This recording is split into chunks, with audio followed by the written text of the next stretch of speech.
पे बात कर लेते हैं क्योंकि पंजाब में सर्दी इतनी नहीं आई जितनी स्मॉग आ गई है। तो ऑब्वियसली आपको पता है जब स्मॉग आ जाती है तो ज़िंदगी बुरी तरह मुतासर होती है। उधर पंजाब हुकूमत ने 1 माह के लिए स्मॉग इमरजेंसी नाफिज कर दी है और तालीमी इदारे और दफ्तर वगैरह हुएवर गोस आउट उनके लिए ये हिदायत हैं कि वो मास्क ज़रूर पहने।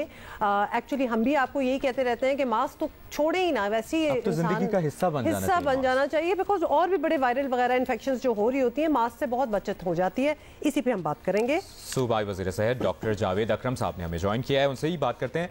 बहुत शुक्रिया आपके वक्त के लिए डॉक्टर साहब। पहले तो आपसे बतौर एक तिब्बी माहिर ये सवाल करेंगे कि स्मॉग का जो सीज़न शुरू हुआ है इसमें किस तरह के इन्फेक्शियस बीमारियां हो सकती हैं, क्या एहतियात की जा सकती है, तफसील हमसे शेयर कीजिए।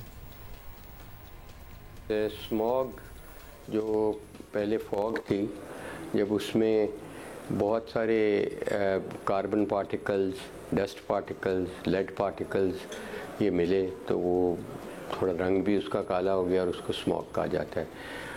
और इसमें ज़ाहिर है बहुत सारे पेट्रोकेमिकल्स वगैरह होते हैं, कार्बन होता है, तो ये बॉडी में एक इन्फ्लेमेशन या सोजिश करती है और इससे बहुत ज़्यादा एलर्जीज़ भी जन्म लेती हैं।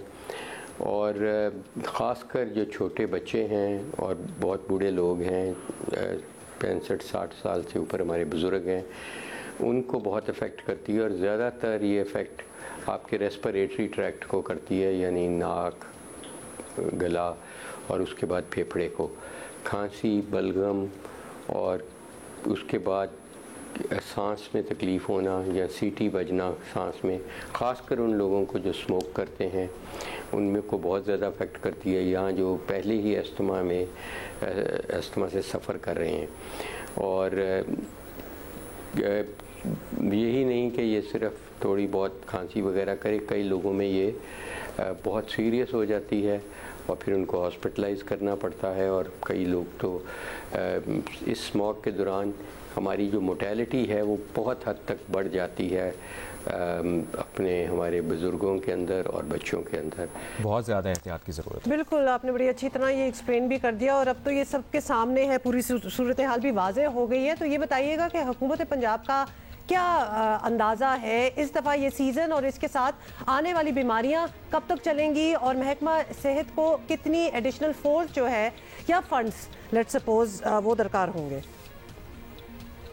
देखें, हमारा ये ख्याल है कि अगर आप ये जो सस्पेंडेड हैं ये इसलिए हैं इस वक्त के जो एयर मूवमेंट है लाहौर के ऊपर इस वक्त ज़ीरो है ऑलमोस्ट, तो ये सस्पेंडेड रहेंगे अनलेस के कोई विंड की मूवमेंट हो, कोई प्रेशर बने जो इसको ड्रैग करे आउट इस जगह से। दूसरा ये है कि अल्लाह ताला करें कि ये बारिश हो जाए तो फिर भी ये सेटल हो जाएगी काफ़ी हद तक, at least for the short time. इसके अलावा हमने हॉस्पिटल में बहुत प्रिपेयर्डनेस की हुई है फॉग के लिए। इमरजेंसी में और चेस्ट की वार्ड्स में बेड्स हमने रिज़र्व किए हुए हैं। और उसके अलावा हम चाहते हैं कि लोगों को, बूढ़े लोगों को, बच्चों को फ्लू की वैक्सीन और नमूनिया की वैक्सीन लगाई जाए, जो हमने वाफर मकदार में कोशिश कर रहे हैं कि अवेलेबल रखें ताकि वो इस सीज़न से इजीली निकल जाए।